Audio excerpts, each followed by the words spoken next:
आपका हमारी अपनी क्लास 8 में स्वागत है। आज हम पढ़ेंगे चंद्रगुप्त मौर्य। चंद्रगुप्त मौर्य का शासनकाल देखते हैं 322 से 298 ईसा पूर्व।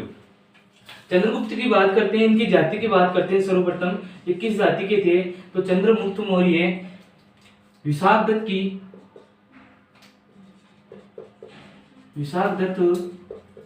की मुद्रा राक्षस के अनुसार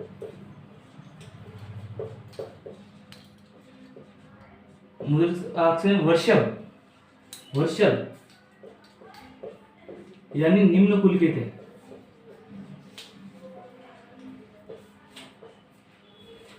सबसे पहले इनकी जाति देखते हैं। विशाखदत्त के मुद्रा राक्षस के अनुसार ये वर्षल कुल के थे और इनके गुरु का नाम था चाणक्य। चाणक्य को विष्णुगुप्त भी कहा जाता था।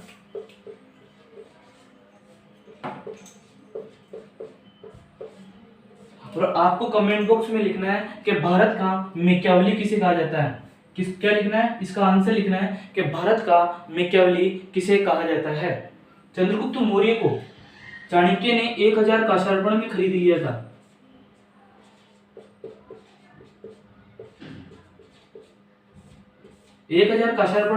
चंद्रगुप्त को खरीद लिया था। 326 ईस्वी पूर्व में नंद वंश का एक विलासी राजा था जिसका नाम था घनानंद।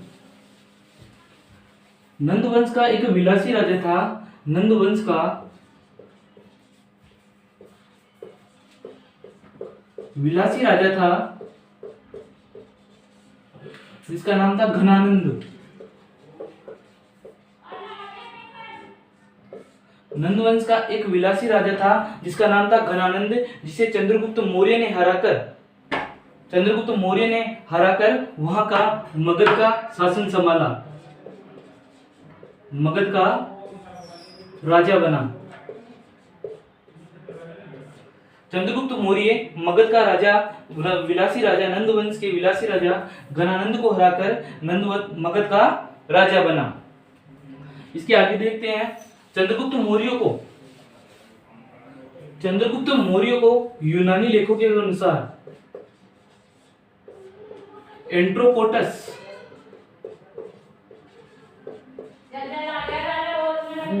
या सेंट्रोकोटस कहा जाता है।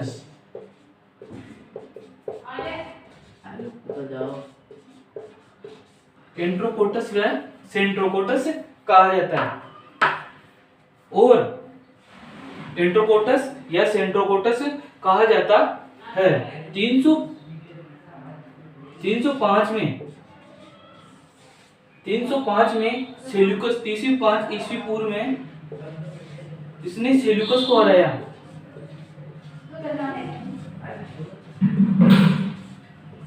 305 में इसने सेल्यूकस को हराकर सेल्यूकस को 4 प्रदेश दिए: काबुल, कांधार, मकरान और हेरात, और साथ ही एक राजदूत भी भेजा जिसका नाम था मेगस्थनीस। राजदूत का नाम क्या था? मेगनीस्थीस, जिसने इंडिका नामक पुस्तक लिखी थी। साथ ही इसने चंद्रगुप्त ने सेल्यूकस को 500 हाथी दान किए। कितने हाथी दान किए? 500 हाथी दान किए। और हमें तमिल ग्रंथ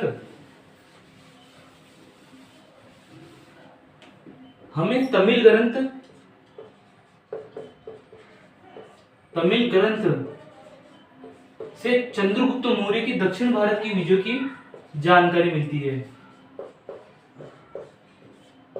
जो तमिल ग्रंथ है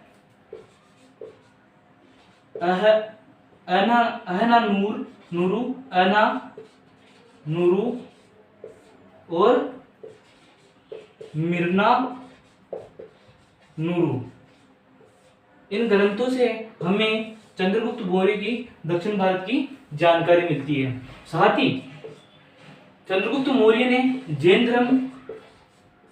जैन धर्म में भद्रभाव से शिक्षा ली थी।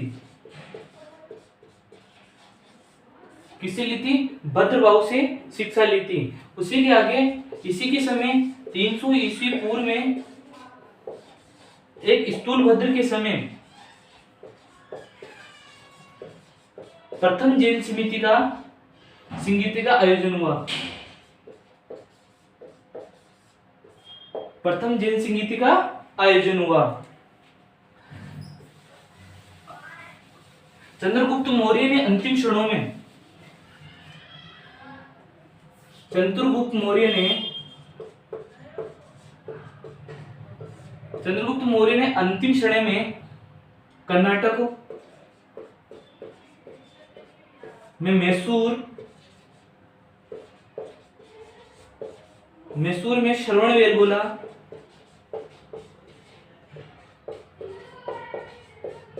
गुफा में सलेखना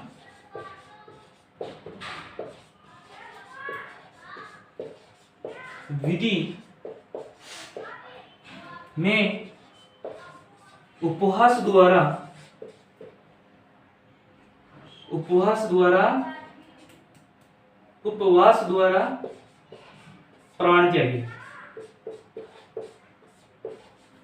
प्राण त्यागे। किस विधि द्वारा? सलेखना विधि द्वारा प्राण त्यागे चंद्रगुप्त मौर्य ने। चंद्रगुप्त के बारे में यहीं तक आज हम ये पढ़ते हैं। इसी के साथ हमारे चैनल को सब्सक्राइब करो, लाइक करो, शेयर करो, कमेंट करो। धन्यवाद।